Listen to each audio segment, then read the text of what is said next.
Саламатсыздарбы? Биздин каналга кош келипсиздер.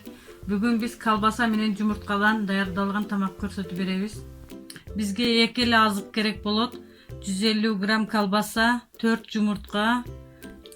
Колбасаны турап алабыз. Сковородкага өсүмдүк майдан куюп алабыз. Колбасаны салабыз. Bir beti bıştı. İkinci betini bışırıp alabız. Jumurtkany çakıp alabız.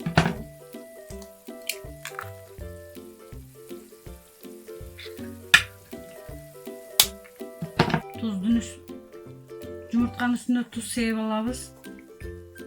Kalbasa menen jumurtkadan dayardalgan tamagыбыз dayar boldu.